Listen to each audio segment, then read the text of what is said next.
Donc l'atelier d'art-thérapie, en fait, il permet d'exprimer par différents moyens artistiques. Ça peut être de la peinture, ça peut être du collage, ça peut être toute forme artistique. Ce qu'il est difficile d'exprimer d'une manière orale, par des mots, enfin, c'est comme ça que je le ressens. C'est exactement comme ça. C'est comme ça que je le ressens, c'est pouvoir l'exprimer différemment. Et puis lâcher prise sur le moment, c'est-à-dire ne plus penser à tout ce qui peut nous occuper et être pris dans un moment bien précis de création qui, peu importe le résultat, c'est pas le résultat qui importe, mais c'est le moment qu'on passe à créer tout un chemin. Quand ils arrivent, le groupe se forme, on vient dans cette salle. Parfois, il y a des petits échauffements, ce que j'appelle théâtre de mise en corps. Pas toujours, en ce moment, il fait chaud, il n'y en a pas trop. Parfois, il y a une petite météo du jour, mais ce n'est pas systématique, pour essayer de prendre un petit peu la température de chacun. Et on démarre la création par un thème que j'ai choisi d'élaborer avec eux. Et au fil de l'atelier, ils vont découvrir des consignes. Il n'y a pas de possibilité d'anticipation, d'intellectualisation. On est vraiment dans l'instant présent de la création. Et il émerge des choses parfois surprenantes parce que la dernière fois, c'était sur le hasard et la maîtrise. Donc on est parti avec de l'encre de Chine, de l'eau, un peu avec des couleurs qu'on a mis au hasard sur des feuilles cartonnées. Et puis ensuite, on a essayé de maîtriser tout ça par du dessin. Parce que l'art neurographique. Et donc ça a été une découverte aussi que dans la création artistique, eh bien, il y a du hasard et de la maîtrise. On n'est pas jugé, c'est ce qu'il y a de bien dans l'art-thérapie.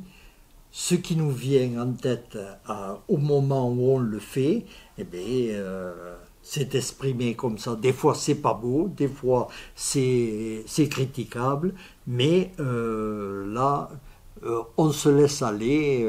Moi, je sais que personnellement, j'ai beaucoup appris avec Anne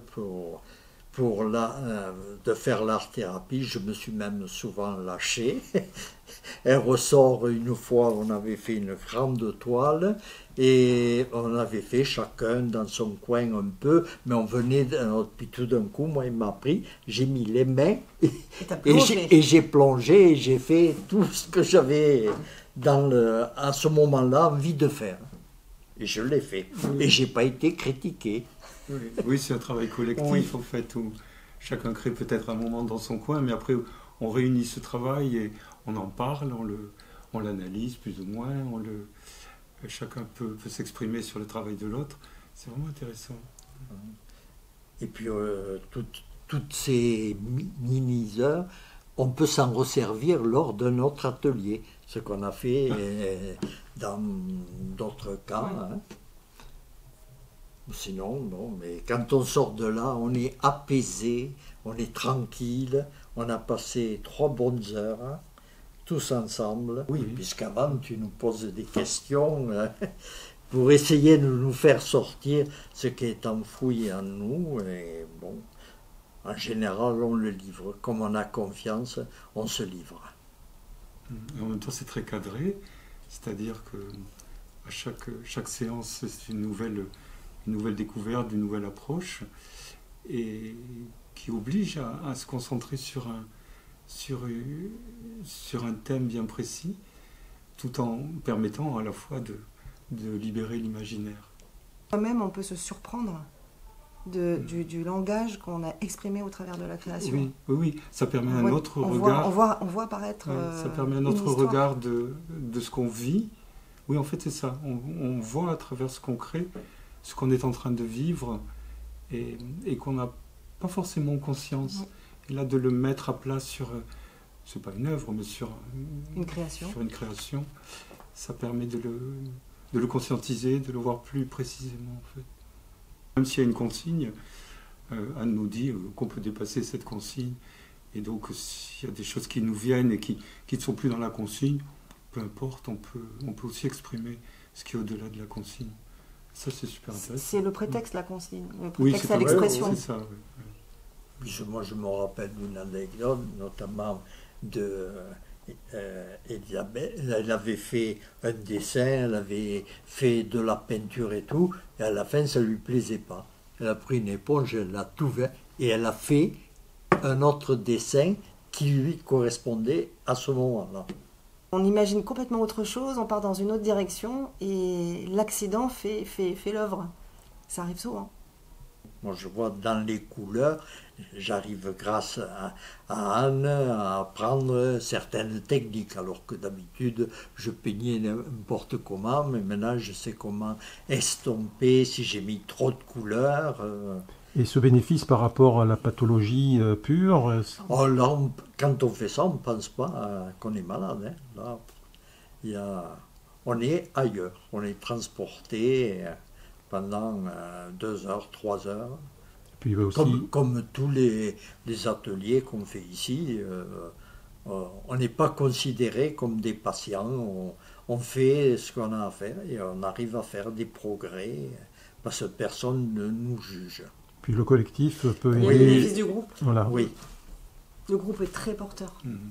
Le groupe en lui-même, le lieu, le groupe, la thématique, les médiums artistiques, et tout ça, ça fait une alchimie qui fait que le groupe, c'est presque une personne. Il est très porteur, c'est un cocon, en fait. Ils se disent en famille. Oui.